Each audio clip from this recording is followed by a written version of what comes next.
Join me today as we unbox, set up, and give a quick review of the TR150 treadmill from Xterra Fitness and find out if it is truly the best budget treadmill on Amazon.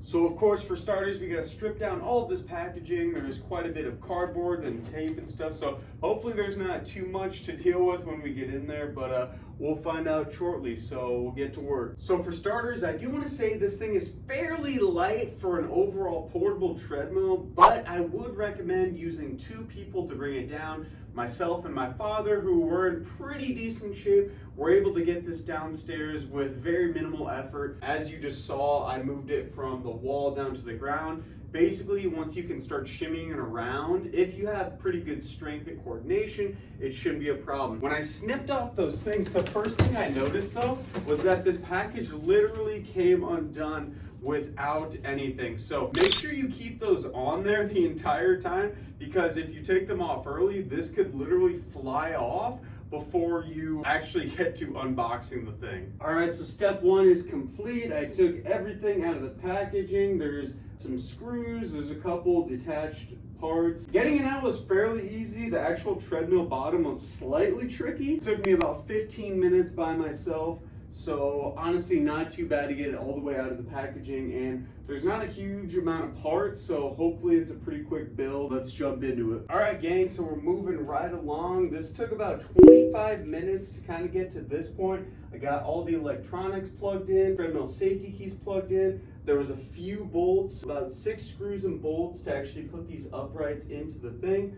This is gonna have a couple bolts on each side. I still need to put those in. But again, about 25 minutes to get up to this point. So we're looking probably about 45 minutes to 50 total minutes at this point, and just a few more to hopefully get everything good to go. Boom, so we're all finished. I think it took about an hour and a half to get this thing fully done. I have it in the folded section, as you can see right now, and it actually engages and disengages pretty easily by this pull pin thing. So you pull that down and you can just bring it down to the ground.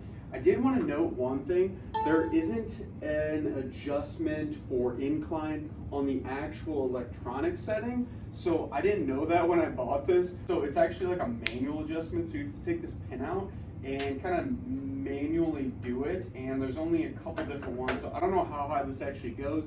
Looks like a decent incline. I pretty much just use this for walking, so it should be totally okay. It would have been nice for more of an incline, and of course it being electronic, but again, I just use this for walking, usually in my home, so it shouldn't be too big of a deal. So let's go ahead and put this guy down and give it a quick test run and look at my initial thoughts.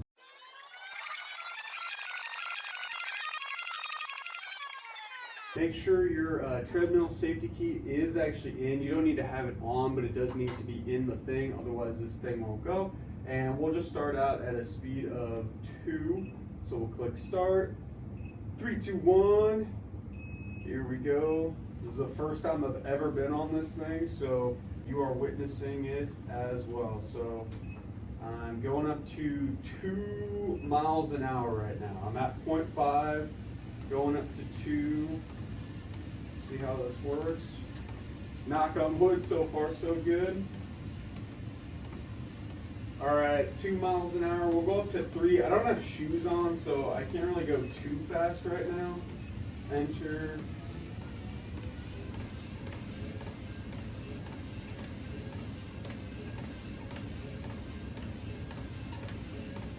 Seems pretty good.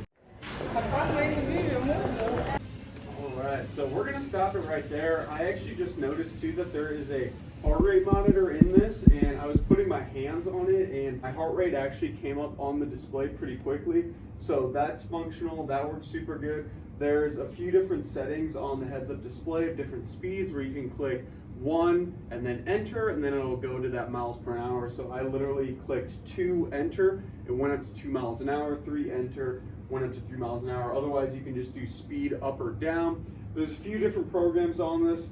Again, I don't use this thing too much, or the treadmill I have at home, it's basically just for walking, getting some extra steps in. So I'm not even gonna run on it today. I will never run on this thing actually. Simply put, because if I really want to do a running workout, I'd go outside or just go to the treadmills at the gym and beat those up instead. This guy's just for overall walking. So what are my full thoughts on this product? I initially was gravitated towards buying this guy because it was one of the best rated ones on Amazon. That was around $400.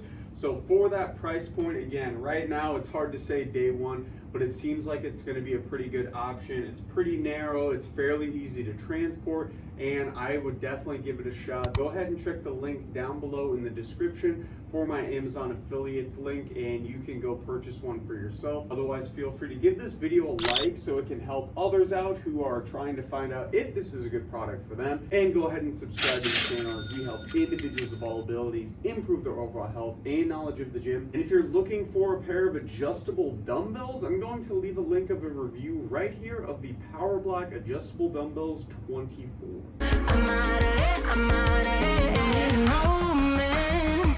To tell me you're no good, I'm brushing away